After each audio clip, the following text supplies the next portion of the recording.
Bonjour mesdames et messieurs, j'espère que vous allez bien. On se retrouve aujourd'hui pour une nouvelle vidéo et dans cette vidéo, on va parler du contrat administratif.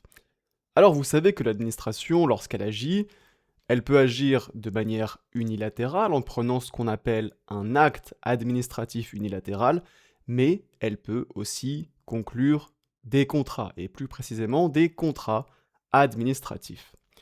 Qu'est-ce qu'un contrat administratif? Un contrat administratif, c'est un contrat conclu par une personne publique qui est soumis au droit administratif et qui relève de la compétence du juge administratif.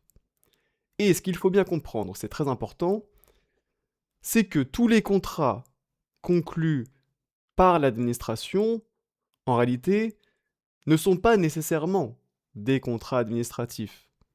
Certains contrats conclus par l'administration peuvent effectivement être des contrats de droit privé relevant de la compétence du juge judiciaire. Et la distinction est cruciale parce que le régime juridique n'est pas le même. Alors qu'un contrat de droit privé fait application des règles du droit privé, un contrat administratif va donner à la personne publique contractante des pouvoirs particuliers afin de lui permettre de faire prévaloir l'intérêt général sur les droits de son co-contractant.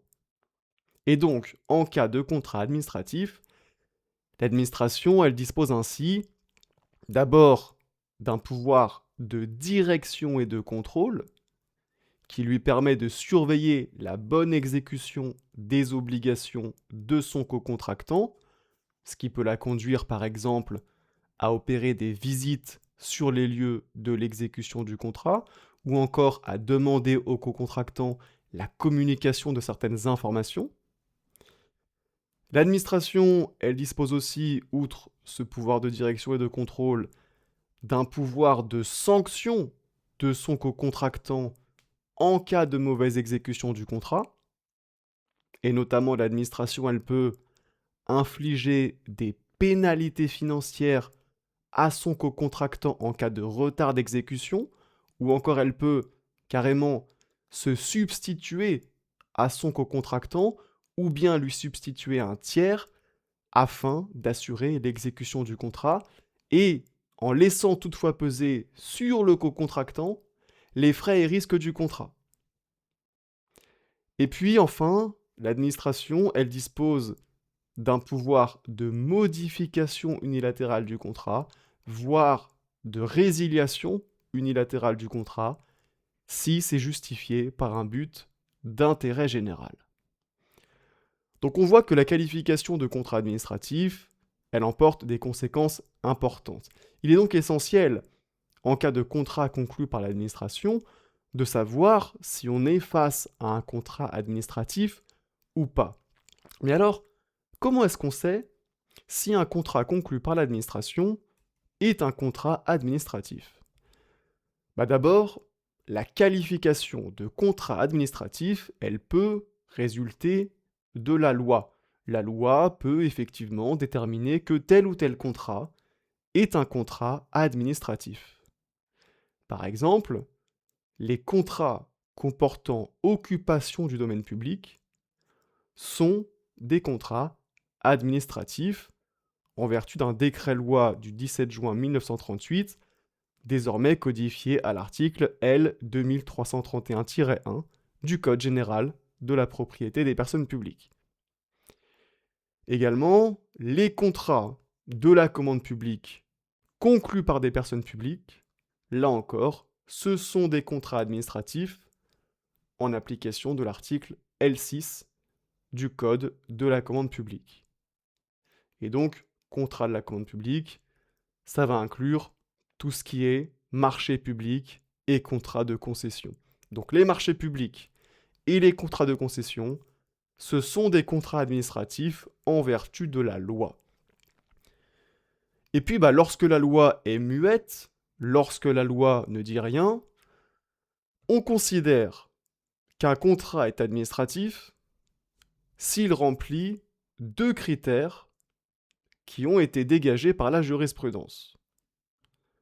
Un critère organique et un critère matériel. Commençons avec le critère organique.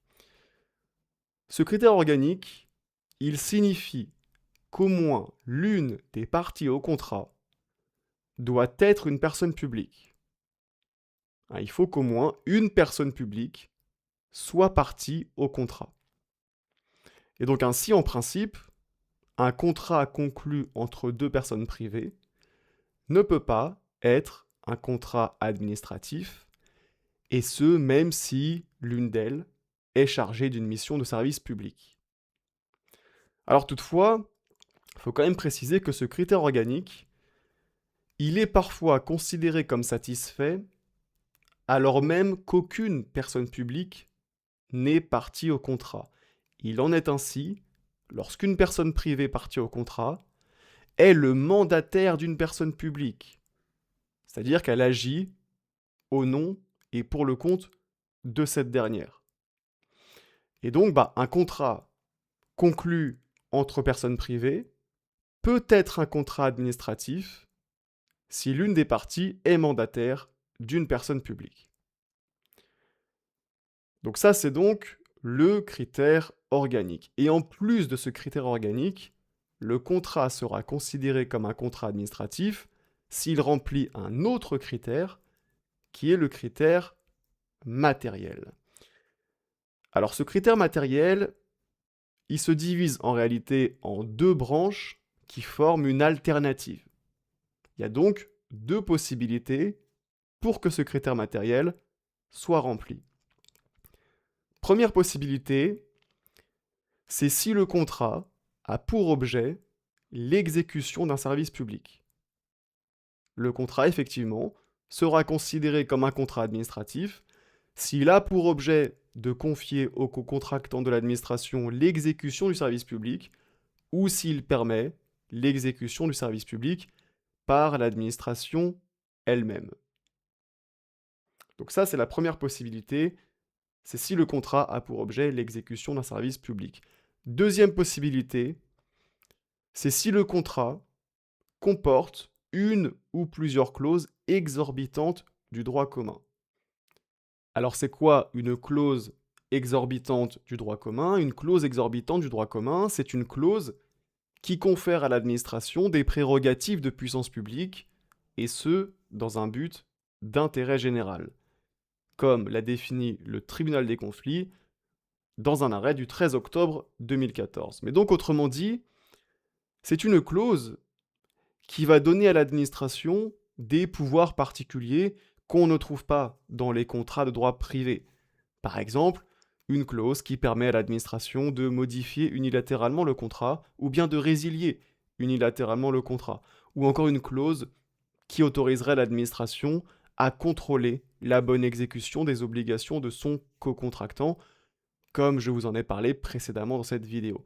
Mais donc, si le contrat comporte une ou plusieurs clauses de ce type, le critère matériel est rempli et il s'agit donc d'un contrat administratif. Voilà donc pour les critères du contrat administratif et plus généralement, cette vidéo sur le contrat administratif est maintenant terminée. J'espère qu'elle vous aura plu, j'espère qu'elle vous aura aidé à bien comprendre cette notion de contrat administratif. Si c'est le cas, n'oubliez pas de mettre un petit like, c'est très important parce que ça m'aide beaucoup à faire connaître mon travail à plus de monde. Et sur ce, je vous dis à très bientôt pour une prochaine vidéo.